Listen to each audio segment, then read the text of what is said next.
Welcome to Path to Nursing. Let's practice 30 NCLEX-style questions with detailed rationales. Question 1.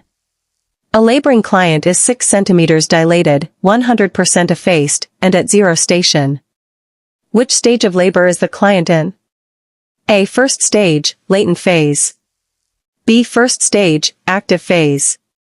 C. Second stage. D. Third stage. Correct answer, B. First stage, active phase. Rationale: the active phase of the first stage of labor generally occurs from 6 centimeters to complete 10 centimeters dilation. Question 2. Which assessment finding indicates that labor is progressing normally? A. Cervix dilates from 4 centimeters to 6 centimeters. B. Contractions become less frequent. C. Fetal heart rate decreases to 90 bpm. D. Maternal blood pressure falls to 80/50 mmHg. Correct answer, A. Cervix dilates from 4 centimeters to 6 centimeters. Rationale: progressive cervical dilation indicates normal labor progression. Question 3. A client states, "I feel like I need to have a bowel movement." What should the nurse do first? A. Encourage the client to push. B. Assess cervical dilation. C. Administer pain medication. D. Assist the client to the bathroom. Correct answer, B. Assess cervical dilation. Rationale: rectal pressure may indicate complete dilation and fetal descent. The nurse should assess before encouraging pushing. Question 4. Which fetal heart rate is considered normal during labor? A. 90 bpm. B. 110 to 160 bpm. C. 170 to 190 bpm. D. 200 bpm. Correct answer, B. 110 to 160 bpm. Rationale: a normal baseline fetal heart rate is 110 to 160 beats/min. Question 5. A client has early decelerations on the fetal monitor. What is the nurse's best action? A. Notify the healthcare provider immediately. B. Continue monitoring. C. Prepare for an emergency cesarean section. D. Administer oxygen. Correct answer, B. Continue monitoring. Rationale: early decelerations are caused by fetal head compression and are usually a normal finding during labor. Question 6. A nurse is assessing uterine contractions. Which finding is most concerning? A. Contractions every 2 to 3 minutes lasting 60 seconds. B. Resting uterus remains firm between contractions. C. Contractions every 5 minutes lasting 45 seconds. D. Moderate intensity contractions. Correct answer, B. Resting uterus remains firm between contractions. Rationale: the uterus should relax between contractions. A firm uterus may indicate uterine tachysystole. Question 7.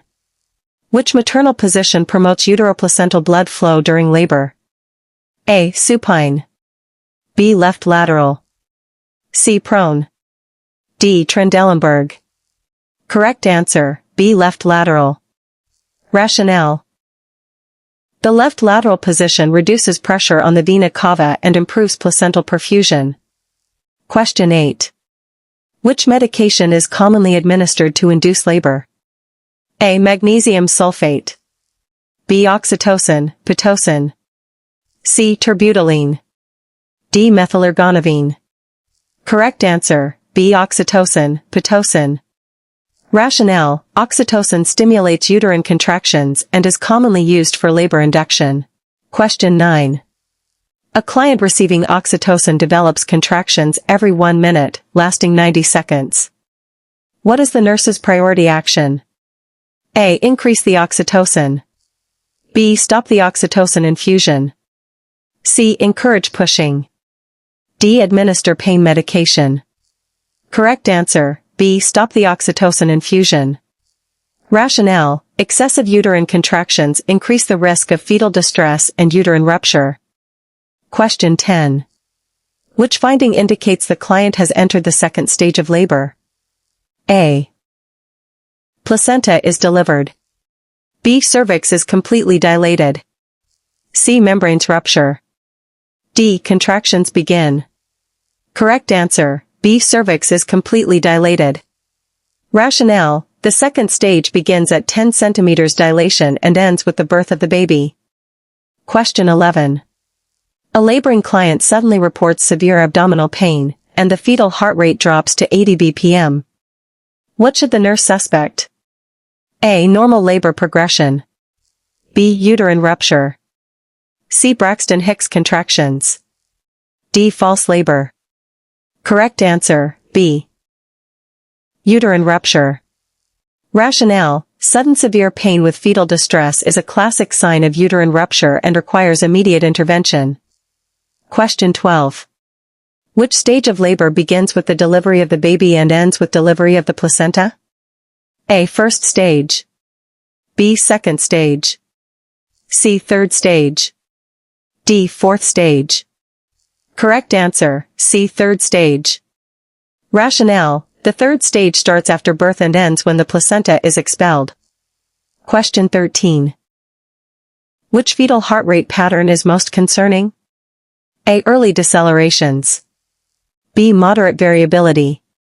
C. Late decelerations. D. Accelerations. Correct answer, C. Late decelerations. Rationale, late decelerations indicate uteroplacental insufficiency and possible fetal hypoxia. Question 14. A nurse notices variable decelerations on the fetal monitor. What is the most likely cause? A. Head compression. B. Umbilical cord compression. C. Maternal fever. D. Placental separation. Correct answer, B. Umbilical cord compression.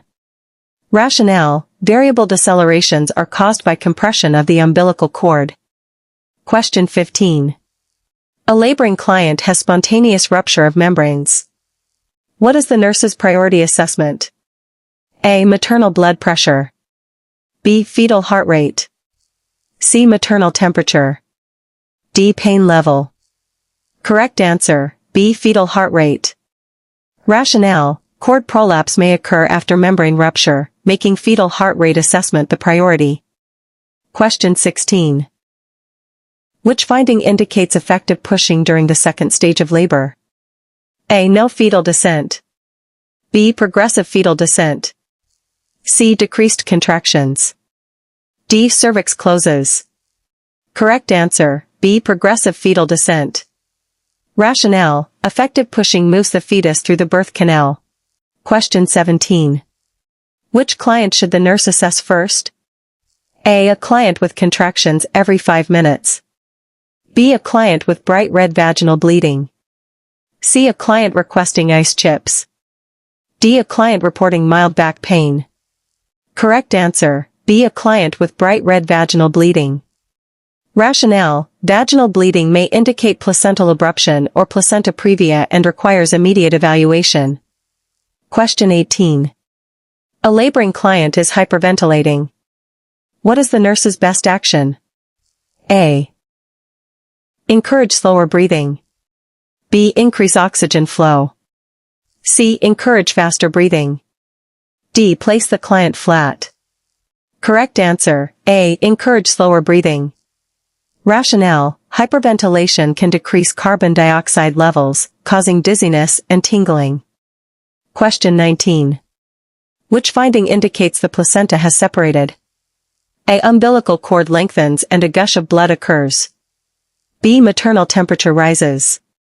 C. Contractions stop completely. D. Fetal heart rate increases. Correct answer, A. Umbilical cord lengthens and a gush of blood occurs. Rationale, these are classic signs of placental separation before delivery. Question 20. A nurse is caring for 4 laboring clients.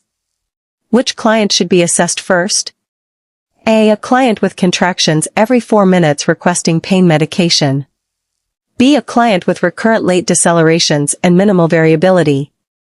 C. A client dilated to 4 centimeters. D. A client asking to change positions. Correct answer, B. A client with recurrent late decelerations and minimal variability. Rationale, Recurrent late decelerations with minimal variability suggest fetal hypoxia and require immediate nursing intervention. Question 21. A laboring client reports a sudden gush of fluid from the vagina. What should the nurse assess first? A. Maternal blood pressure. B. Fetal heart rate. C. Maternal temperature. D. Cervical dilation. Correct answer, B. Fetal heart rate. Rationale. After rupture of membranes, the priority is assessing the fetal heart rate because umbilical cord prolapse can occur. Question 22. A client is receiving oxytocin for labor induction. Which finding requires the nurse to stop the infusion immediately? A. Contractions every 3 minutes lasting 60 seconds. B. Fetal heart rate of 140 bpm. C. Contractions every 1 minute lasting 90 seconds. D. Cervical dilation from 5 cm to 6 cm. Correct answer, C. Contractions every 1 minute lasting 90 seconds. Rationale. This indicates uterine tachysystole, which can decrease placental blood flow and cause fetal distress. Question 23. Which fetal heart rate pattern is considered reassuring? A. Minimal variability. B. Moderate variability. C. Late decelerations. D. Prolonged decelerations. Correct answer, B. Moderate variability. Rationale. Moderate variability reflects good fetal oxygenation and a healthy autonomic nervous system. Question 24. The nurse is caring for a client in the second stage of labor. Which action is appropriate? A. Encourage the client to push only during contractions. B. Encourage continuous pushing without rest. C. Keep the client flat in bed. D. Limit fluid intake. Correct answer, A. Encourage the client to push only during contractions. Rationale. Pushing with contractions conserves energy and improves fetal descent. Question 25. A client suddenly develops bright red vaginal bleeding with severe abdominal pain during labor. Which complication should the nurse suspect? A. Placenta previa. B. Placental abruption. C. Hyperemesis gravidarum. D. Preterm labor. Correct answer, B. Placental abruption. Rationale. Placental abruption commonly presents with painful vaginal bleeding and uterine tenderness and is an obstetric emergency. Question 26. Which maternal position is best for improving fetal oxygenation during labor? A. Supine. B. Left lateral. C. Lithotomy. D. Prone. Correct answer, B. Left lateral. Rationale. The left lateral position improves uteroplacental blood flow by reducing pressure on the inferior vena cava. Question 27. A nurse notes recurrent late decelerations on the fetal monitor. What is the nurse's priority action? A. Reposition the client to the left side. B. Encourage the client to push harder. C. Increase the oxytocin infusion. D. Place the client in Trendelenburg position. Correct answer. A. Reposition the client to the left side. Rationale. Repositioning improves placental perfusion and is the first intervention for late decelerations. Question 28. The nurse is preparing a client for an epidural. Which assessment is the priority before administration? A. Maternal blood pressure. B. Fundal height. C. Urine-specific gravity. D. Deep tendon reflexes. Correct answer, A. Maternal blood pressure. Rationale. Epidural anesthesia may cause maternal hypotension, so a baseline blood pressure is essential. Question 29. Which finding indicates the placenta has separated? A. Umbilical cord lengthens and a gush of blood occurs. B. Cervix dilates to 10 centimeters. C. Fetal heart rate increases. D. Maternal contractions stop. Correct answer, A. Umbilical cord lengthens and a gush of blood occurs. Rationale. Lengthening of the umbilical cord and a sudden gush of blood are classic signs of placental separation. Question 30. The nurse is caring for 4 laboring clients. Which client should be assessed first? A. A client at 5 centimeters dilation requesting pain medication. B. A client with recurrent late decelerations and fetal heart rate of 95 bpm. C. A client asking for ice chips. D. A client reporting mild back discomfort.